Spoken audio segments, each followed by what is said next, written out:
I doubt you maxed them out overnight. It probably happened over a Right. long period of time. And reality is that it's going to take a while to get that out from underneath you. So there are no overnight solutions, despite what you hear on TikTok and Instagram. Welcome to the Wealthy After 40 podcast, the show for Gen X women and couples who are ready to ditch financial stress and feel confident about retirement.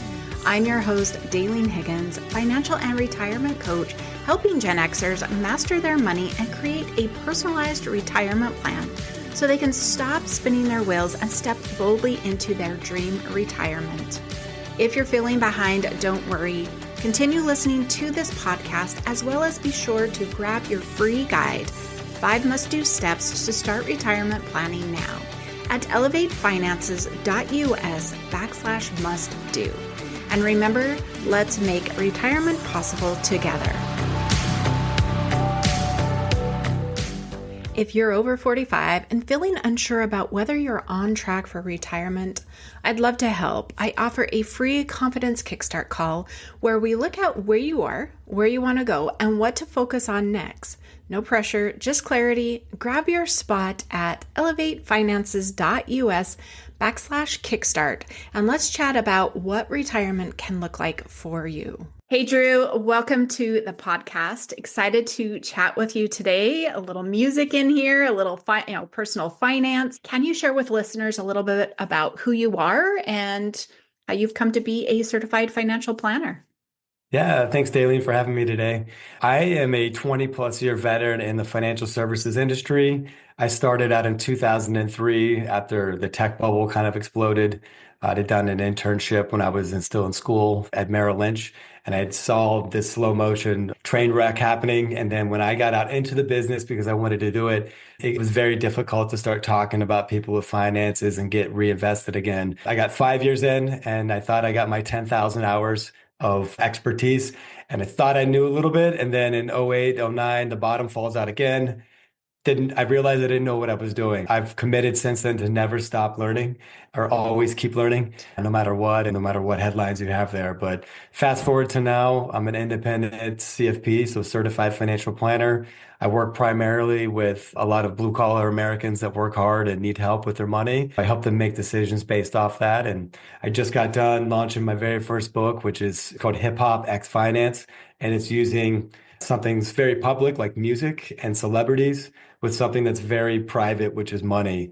And you might be asking, why did you write this book? It's because before I had to grow up and get a real job, I had been a drummer my whole life. And somebody gave a real spastic sixth grader a couple drumsticks. And I sat down and I just was able to do it. And I can hear music and play it. And I love all kinds of music. So writing a book about finance and picking a genre that was good to go with, I try to go with something that has these big bombastic titles and the machismo and the flaunting of wealth. And that's why I settled on doing hip hop. I love how you are relating it through hip hop, as I think really it does give us that median in relating situationally. It gives us experiences from others to kind of, portray what we're trying to teach, sometimes in our expert lingo, which doesn't always translate to the individuals. Yeah, I love that. So first tell us about your love for hip hop culture. I know you said you love a lot of music. Is hip hop your top love or is there something else? I love all music. And like I've got two young daughters that I've really enjoyed watching them grow and play piano, and one's in choir, one also plays violin. I've always loved all kinds of music. Hip hop was probably the very first music I was able to go out and purchase when I started earning money. And so I went back, and not like a therapy session or anything, but I went back and thought about like what was the first music that really impacted me. And I remember shooting hoops in seventh grade. And we had started, my brothers and I had started earning some chore money. And what we would do, if you remember from your similar age group as me, you go to the mall, you go to maybe your local Sam Goody store and walk in and see what cassette tapes were available. For you kids out there, that's not around anymore. But we were able to, you could tape off of the radio. It was great. And then where I grew up in rural Ohio, we had one music station that was out of Cleveland, and it was more of an urban music station. And I remember the moment that my life changed with hip hop is there was a song that came on And it's a classic by Sir Mix-a-Lot. And so that's one of the stories. Baby Got Back comes on. I'm like, what is this?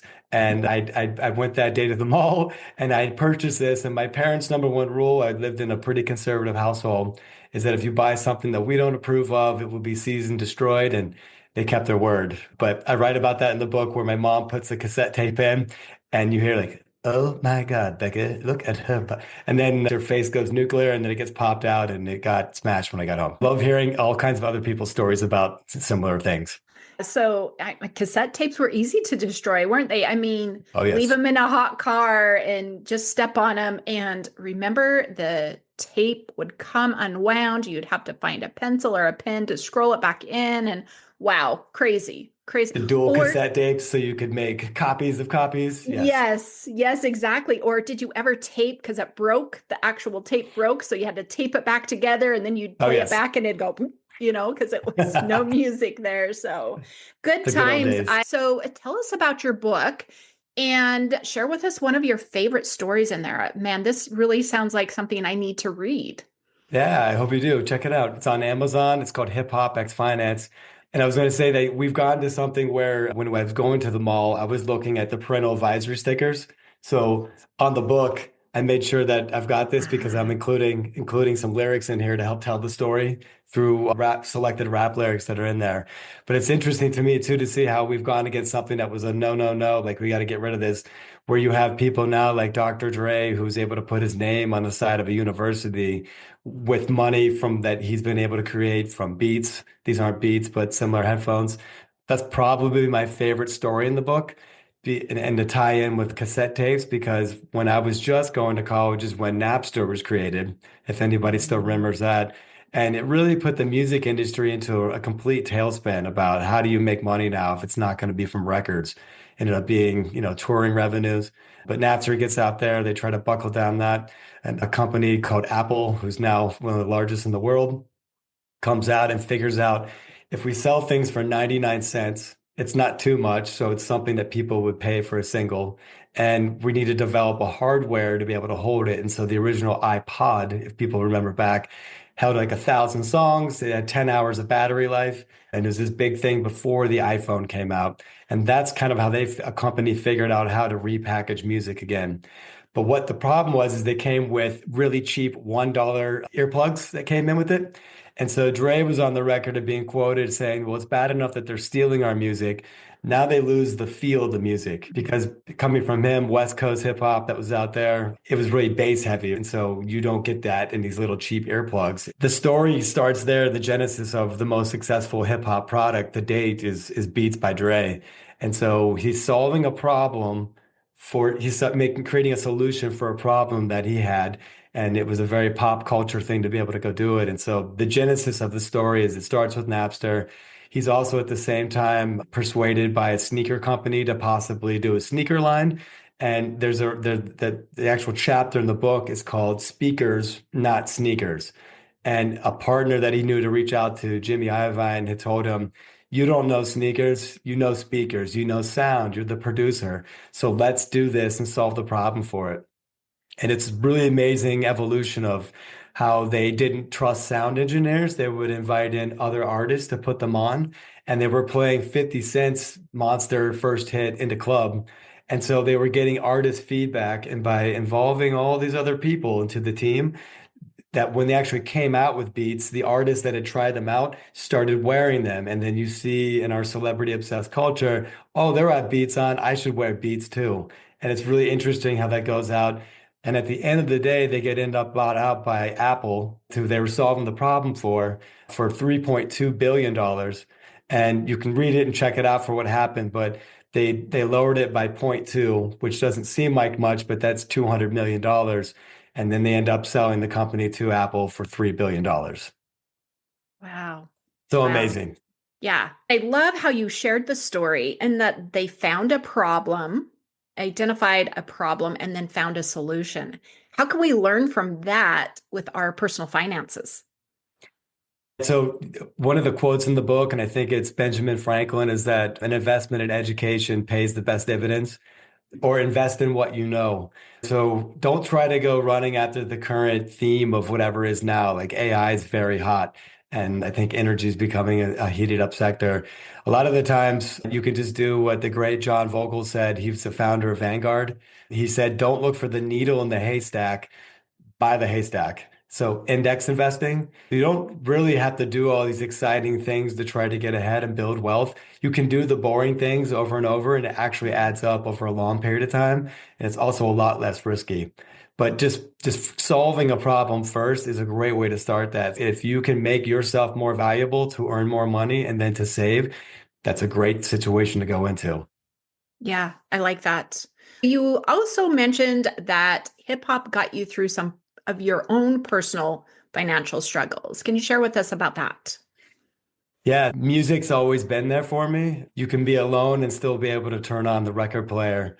But I found solace in like hearing stories that, that people had gone through bankruptcy before or started from nothing, learned how to hustle by any means necessary, and their ambition got them ahead. I would say more of is something that I took into like my actual persona is to figure out how to make things relatable to clients. So we get stuck in this world of acronyms and people like, what does an IRA stand for? And it was cute, but my wife said internal revenue. I'm like, no, it's IRS. Yeah. So IRA is individual retirement account. But hip hop had always been there in music while I was going through just trying to start a business, which that's one of the chapters or which I call tracks in the book, how to be an entrepreneur. 'Cause you don't have to be, but it's another option than working for somebody. I watched how other people had done it and researched it when I could. And that's how that it literally helped it happen, get through some hard times and build it up to what it's come today. Yeah, I like that. And I know earlier we talked about, always learning and never giving up on that learning journey.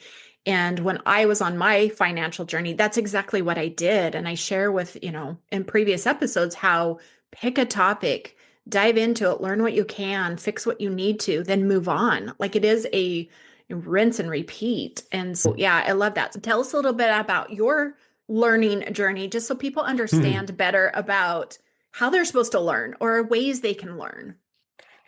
Yeah, two things is I don't think that there's a formal financial education curriculum in America. I Right. know there's a bunch of states, and I think in Ohio, where I'm at right now, excuse me, they do have something that's starting up in high school where you have basic financial education. I'm trying to think back in the day when we had these things called checks. You had to learn how to balance your checkbook like at home ec. I doubt they're teaching that anymore. And not many people. I love having younger kids come in and they're like, what is a check? I'm like, Yeah. no, something left in the past. I think that we're generally missing that and that needs to be brought in somehow. And I think they're starting to. I just know it's state by state.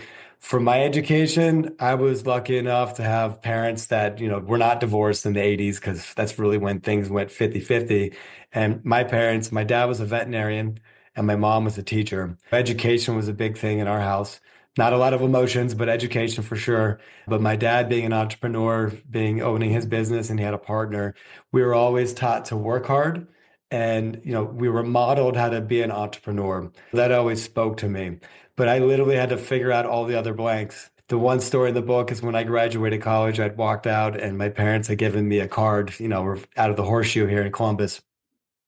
And I thought it was like a graduation card, which it was, but it was a you owe us statement. And I realized that not everybody gets this, but that was what I had. I had a tab, I guess I had built up over the time in there. And so I got a double whammy of, wow, I got a $400 payment starting up in a couple of weeks, so I better start working.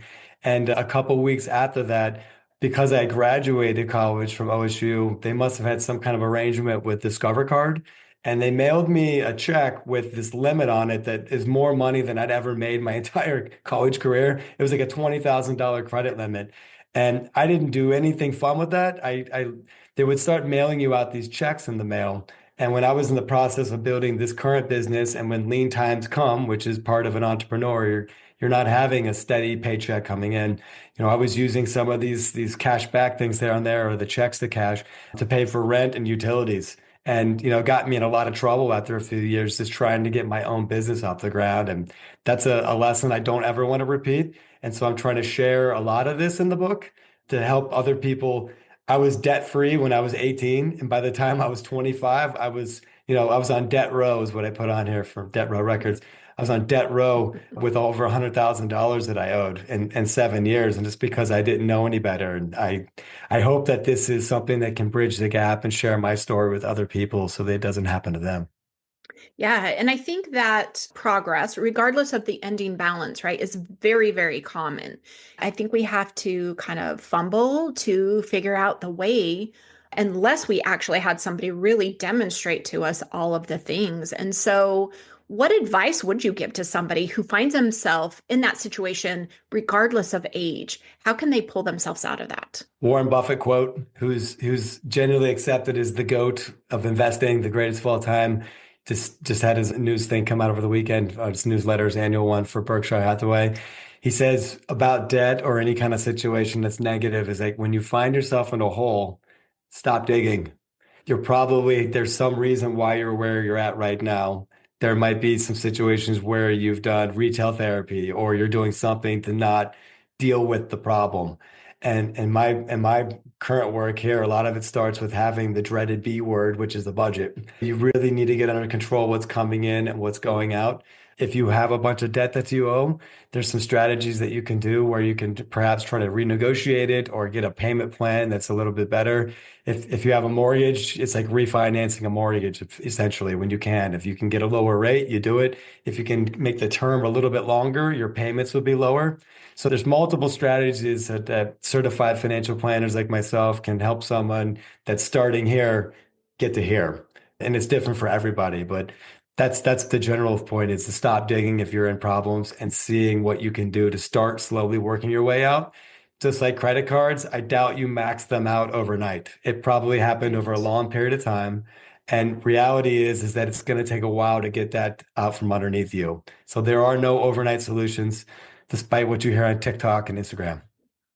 Yeah, that's great timing. I just wrote an email to my subscribers this morning about instant gratification. And, whether you're on a financial journey or a health journey, it's very discouraging because there is no instant gratification per se. So you have to make your own instant gratification. Let's talk more about your book and how somebody can find it. I know you mentioned Amazon earlier, but what they will find inside and why they want to read it. The book is available on Amazon. There is a spoken word option as well for me, Audible, which was a fun task. I've never narrated a book before. My record for redos was 157 times, but somehow the sound engineer did amazing work and you can't even tell. So there's that. There's an ebook. There's the physical book. I can grab this one, but it's full of graphics that are inside if I can find. So we have this. That's the story of Dre on there. I have lots of relatable graphics. You might find yourself singing along with it because peppered throughout it are relevant snippets of rap lyrics that I take that are relevant to what I'm writing about in that period or financial wisdom that the person that was writing it was trying to share with you. I pull out snippets for educational purposes to put those throughout. And the graphs are always really easy to look at. And I try to make it a book that 18-year-old me would have enjoyed reading. And it's just a different take on how to learn about personal finance. And it's educating, it's entertaining. I'm a bit of a joker, so I try to pepper it throughout with humor, just like I do in my appointments here. As far as anything else on there, the big lesson to try to figure out on your last question, where you're at now, and this is, you become a victim of social media, is everybody saying, look at what I've got. I'm Instagram here, Instagram there. Compare yourself to who you were a year ago, not anybody else. It's a big thing on that. And that's what I'm trying to show you through the book is that where I'm at now is not where I was at 20 plus years ago. And it took a lot of work to get there. And if you've seen that quote about the icebergs, people see only the success and they don't see everything else below the surface that took to get there. That's the biggest takeaway from that one in the book. I know you also shared with me some quick, who they're going to find in their kind of their rundown of their personal finances. So if you'll share that right here. Yeah, absolutely. So chapter 1 is MC Hammer. He was the first global phenom and hip hop #1 hit. I'm sure there's no pictures of anybody running around with those pants he used to wear, but they might come back. Bell bottoms are here now. He had made quick money, 72 million, but spent 82. Don't buy gold toilets or hot tubs or statues of yourself and don't try to employ 200 friends. Goes on to 50 Cent was another big rapper who's seen some really big highs and lows. He at one point was worth almost $500 million and had to declare bankruptcy. He still had some money left after it, but lots of budgetary problems. He's in the chapter called Mo Money, Mo Problems. My favorite title, which might be a little bit, cliche or something, but for understanding taxes, like the boringest part of this job, taxes, legal, and insurance. That whole track title is called Back Your Assets Up. And there's some really good stories in there about rappers who had untimely deaths that had a will in place or did not have a will in place, or had insurance or didn't, or a lot of them that did not pay their taxes on time. And there's lots of great stories in there. And then I end it by Straight Outta Compound instead of Compton, talking about how to compound your time and your education and your money over time, and how to give back and work on your legacy. Amazing. I am a reader. I'm an avid reader. Good. Definitely will put that on my list. I hope listeners will as well. If somebody is interested and wants to connect with you, how do they do that? Just reach out to the website. There's some direct, it goes right to me, the emails, hiphopxfinance.com. Perfect. All of those links will be down in the show notes. Drew, before we close, any last words? Get started. Just get started. If you find yourself in a spot right now where you're not where you want to be, you have to first acknowledge that and then figure out what you're going to do to stop digging and how to get started on writing down a plan. In this business, I think the stat is you're 80% more likely to do something if you write it down. And for me, I'd started journaling a few years back, which led into writing an entire book. So get started, write down your plan. If you're in need of help or education, ask people. The answer is always no if you don't ask, or you miss 100% of the shots you don't take. I could say a lot of other quotes, but that's what I would say is last words for what to do. Well, thank you, Drew. This has been a very fun conversation, and listeners, go connect with him. Links are down in the show notes. And until next week. Thanks for tuning in. I hope today's episode helped you take one more step toward mastering your money and creating a retirement plan that fits your life. If this episode gave you value, would you do me a quick favor? Follow the show, leave a review, or share it with another Gen Xer who needs this kind of support. And if you're ready and tired of trying to figure it out all on your own, be sure to book your one-on-one retirement roadmap session, and together we'll create your personalized plan so you can move forward more quickly with clarity and confidence. You can find that at elevatefinances.us/roadmap to book your session today. And remember, retirement isn't just a dream, it's a plan, and let's make it possible together.